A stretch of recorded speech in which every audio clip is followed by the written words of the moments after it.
11 جولای 1989 دانمارک، کوپنهاگ، شب. انگشتر را توی جعبه مخمل کوچکی گذاشتم. چند کادوی دیگر هم کنارش چیدم. چمدانم بسته بود و آماده سفر.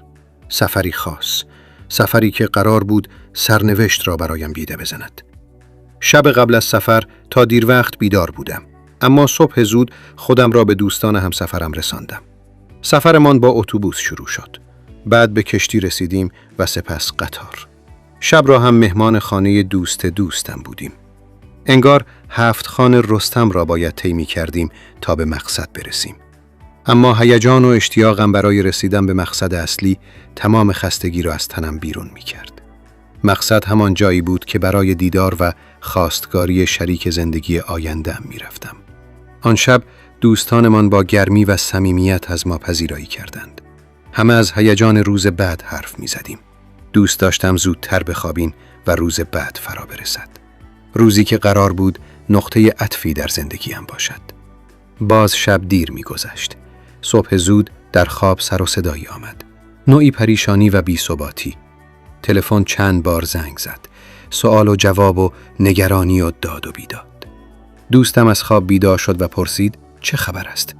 جوان میزبان گفت میگویند در وین چند نفر کشته شدند و بعد اضافه کرد که صحبت دکتر قاسملو است.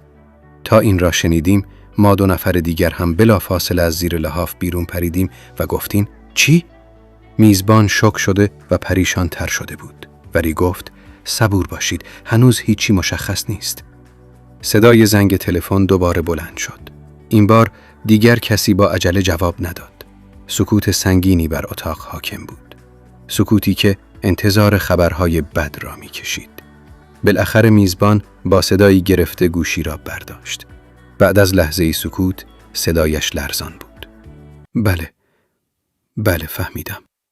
متاسفم. حرفش را قطع کرد و گوشی را گذاشت. چهرهش رنگ پریده بود. نگاهش را به ما 2 نفر دوخت که منتظر بودیم. دکتر قاسملو ترور شدند. انگار دنیا روی سرمان خراب شد. باورمان نمیشد. دکتر قاسملو، آن مردی که همیشه با امید و لبخند از او یاد می کردیم، آن کسی که نماد مبارزه بود. این خبر مثل خنجری بود که در قلبمان فرو رفت. بعد خیلی طول نکشید که با چند تماس تلفنی دیگر خبر تایید شد. دکتر قاسملو، رهبر حزب دموکرات کردستان ایران، در وین ترور شده بود. قلبم فرو ریخت. این خبری بود که هیچگاه انتظارش را نداشتیم. دکتر قاسملو، مردی صلحجو، دلسوز و مبارزی خستگی ناپذیر برای حقوق کردها، چگونه میتوانست هدف چنین جنایتی قرار گیرد؟ میزبان که خود نیز از این خبر شوکه شده بود، سعی می‌کرد ما را آرام کند. اما چگونه میتوانستیم آرام باشیم؟ غم و اندوه، خشم و ناباوری، همه با هم در وجودمان موج میزند. یاد تمام خاطراتم با بودن دکتر قاسملو در ذهنم زنده شد. جلسات، گفتگوهاش، لبخند همیشگیش و عزم راسخش برای رسیدن به اهدافش. او نه تنها یک رهبر سیاسی، بلکه یک انسان بزرگ و شریف بود. یکی از دوستانم با صدایی که به سختی شنیده میشد پرسید چطور؟ کی؟ کجا؟ میزبان با چشمانی اشکبار گفت در وین، در یک جلسه با چند نفر دیگر از همراهانشان. سکوت دوباره حکم فرما شد. هر کدام در افکار خودمان غرق بودیم. خاطرات دکتر قاسملو، حرفهایش، دیدگاههایش، همه در ذهنمان مرور میشد. یاد آن روز افتادم که برای اولین بار او را از نزدیک دیدم. در یک سخنرانی بود. با آن صدای گرم و پرشور از حقوق ملت کرد می گفت، از صلح و برابری. در چشمانش نوری بود که امید را در دلها زنده می کرد. دوست دیگرم آهی کشید و گفت این دیگر چه بلایی بود؟ چرا باید چنین اتفاقی بیفتد؟ میزبان سرش را تکان داد. نمیدانم. فقط میدانم که یک ضربه بزرگ به ما وارد شد. یک رهبر بزرگ را از دست دادیم.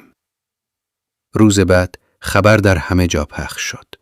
رادیو، تلویزیون، روزنامه‌ها همه از ترور دکتر قاسملو حرف می‌زند. خیابان‌ها پر از جمعیت بود. همه غمگین، همه خشمگین.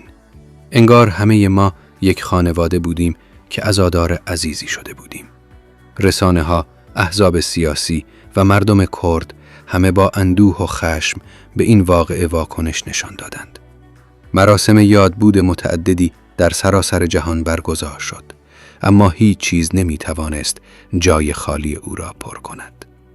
در آن روزهای سخت ما دور هم جمع می‌شدیم، حرف می‌زدیم، گریه می‌کردیم، همدیگر را دلداری می‌دادیم. یاد دکتر قاسملو برایمان انگیزه‌ای شد تا راهش را ادامه دهیم. یادمان باشد که مبارزه برای آزادی و عدالت هرگز پایانی ندارد. حتی اگر رهبرانمان را از دست بدهیم، راهشان روشن خواهد ماند. سالها گذشت، اما یاد دکتر قاسملو همیشه در قلب ما زنده ماند. هر بار که در راهپیمایی‌ها شرکت می‌کردیم، هر بار که در جلساتمان از مبارزه حرف می‌زدیم، نام او را با احترام بر زبان می‌آوردیم. و آن روز سرد 13 جولای 1989 در سوئد، آن روز که خبر تلخ ترور دکتر قاسملو را شنیدیم، برای همیشه در خاطرمان ماند. شبی که فهمیدیم در راه مبارزه تلخی‌ها و سختی‌های زیادی وجود دارد. اما فهمیدیم که عشق به وطن و آرمان قوی‌تر از هر گلوله است و نام دکتر قاسملو نامی ماندگار شد. نامی که در تاریخ مبارزات ملت کرد همیشه با افتخار خواهد درخشید. هنوز هم پس از سالها یاد دکتر قاسملو در قلب ما زنده است. مبارزات او، اندیشه‌های او و آرمان‌های او راهنمای ما در مسیر ادامه راهش هستند. ترور او نتوانست اراده ما را سست کند، بلکه آن را قوی تر ساخت. ما به مبارزه خود ادامه خواهیم داد تا روزی که آرمان‌های او به حقیقت بپیوندد. این واقعه تلخ درس بزرگی به ما داد. درس اینکه دشمنان صلح و آزادی همواره در کمین هستند. اما درس دیگر، درس قدرت مقاومت و پایداری است. ما پیروان دکتر قاسملو هرگز تسلیم نخواهیم شد. ما راه او را ادامه خواهیم داد تا پیروزی نهایی.